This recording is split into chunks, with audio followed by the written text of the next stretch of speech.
Hello. I hope you guys had a phenomenal spring break. So today we are going to cover one of the biggest concepts in Spanish 1, something that you will 100% need for Spanish 2, present tense verb conjugations. So we are going to practice these. We are going to go through the notes. I'm going to show you some helpful information that I've put on Google Classroom. And yeah, I'm going to go through the PowerPoint with you, and then I'll do some written examples by hand. But on the PowerPoint, I wanted to be sure that you knew exactly what you needed to write down, because typically if you have PowerPoints, you don't have to write down every single word, but sometimes people struggle in knowing the important things to write down. So at the top of each slide that you need to write down, it's highlighted and it says write this down. That way there's no confusion and you guys are on top of your game. And it will be super helpful to write this down, especially for your upcoming quizzes, your worksheets, and the inevitable exam 3 that is just around the corner.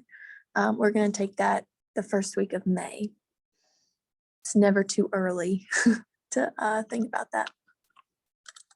So I'm going to share my screen.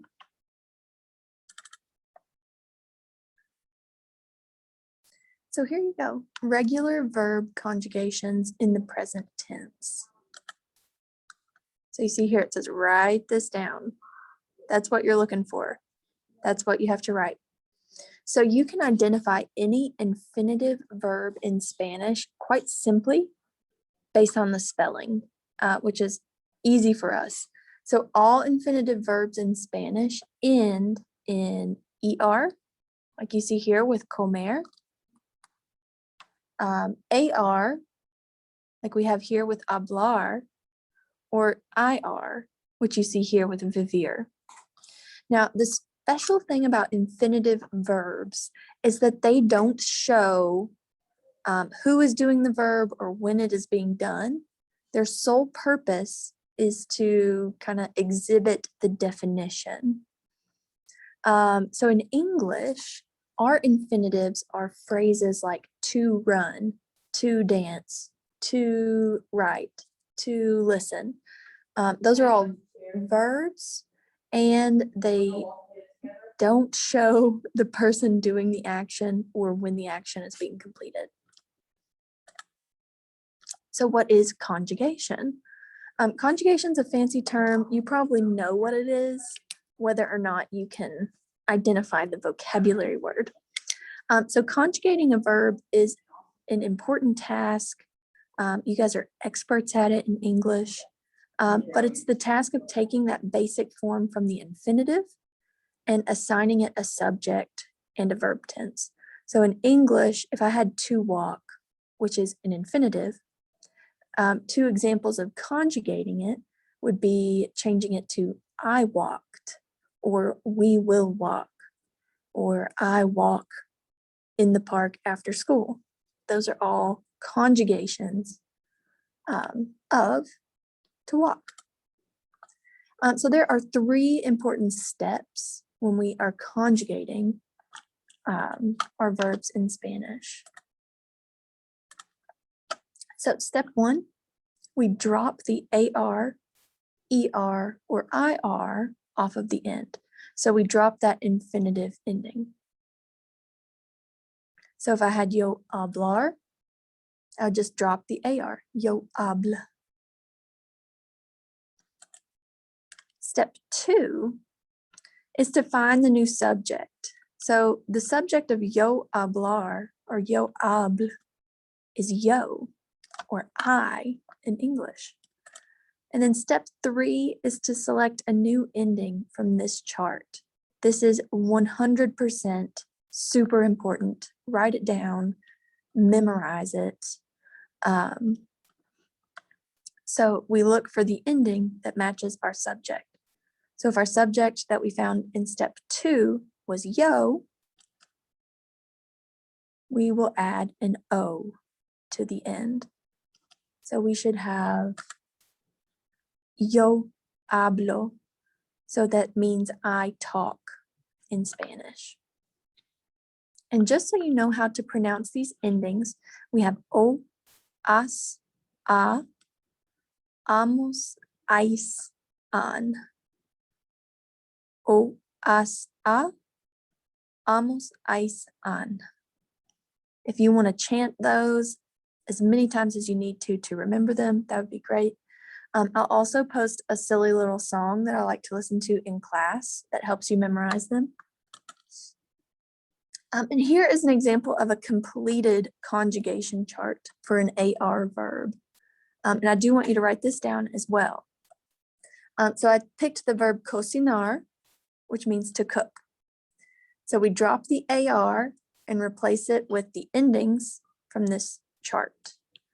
So we have cocinó, which is I cook, cocinas, you cook, cocina, he or she cooks, or you formal, cocinamos, cocináis, and cocinan. Very good. Now, if you need to pause the video, that's perfectly fine. So based on the conjugation of this verb, hablo, who do we know our subject is based on the ending? So because it ends in O, who is our subject? So our subject has to be yo because the verb ends in O. And hablo is I talk. Okay, what about cantan? Who is the subject in cantan?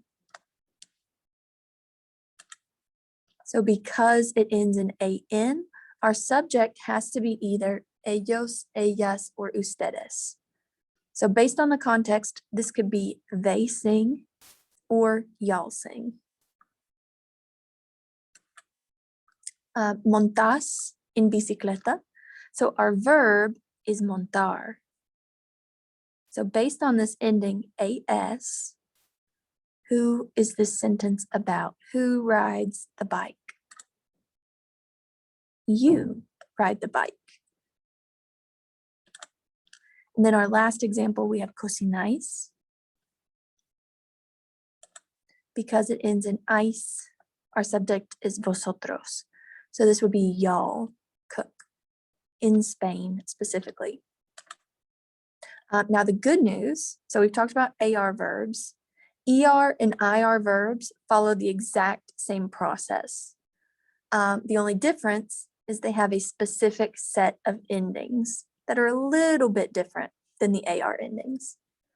So our 3 steps, step 1 is to drop the ending, which is the AR, ER, or IR, find the subject, and add the new ending.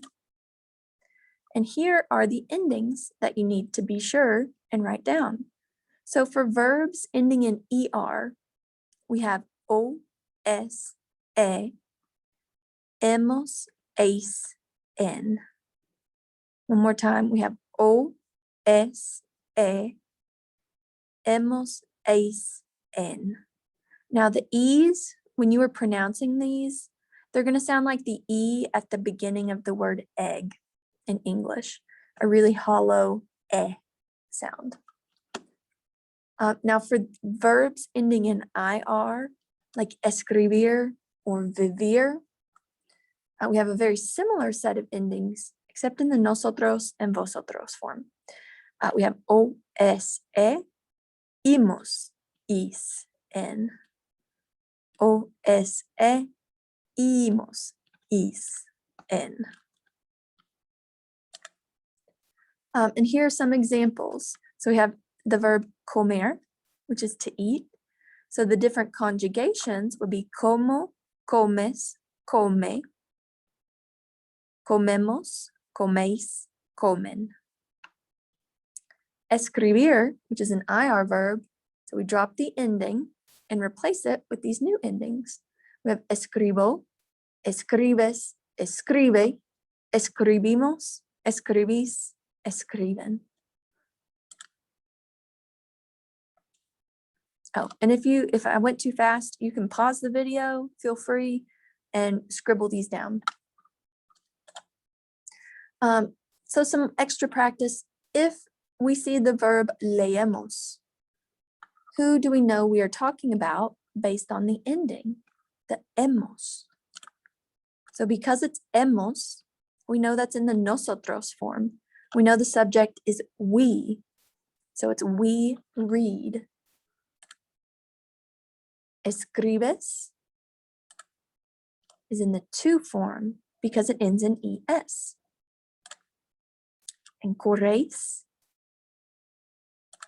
is in the vosotros form because of the ending es. So this would be y'all run. Okay. So we're going to practice. I want you to try and write down the translations of these 4 sentences. So we have nosotros corremos en el parque. Yo leo los libros de Harry Potter. Juan come en la cafetería. Y tú escribes en la clase de inglés. Okay, so if you want to pause the video, here are the translations. So we have we run in the park. I read the Harry Potter books. Juan eats in the cafeteria. And you write in English class. Perfect. So the next thing that I'm going to show you, let me see where it is. So this is going to be under your announcements on the class.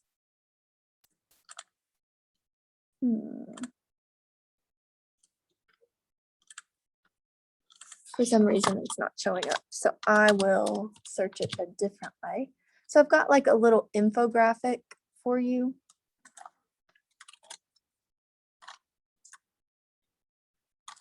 And this infographic is going to help you with your conjugations. So it looks just like this. It's like a simplistic version of the notes. So we have the present tense shows something in the present, a habitual routine, actions, and facts.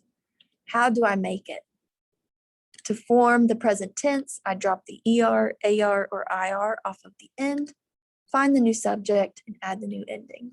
And then here are the endings with a nice little example for you.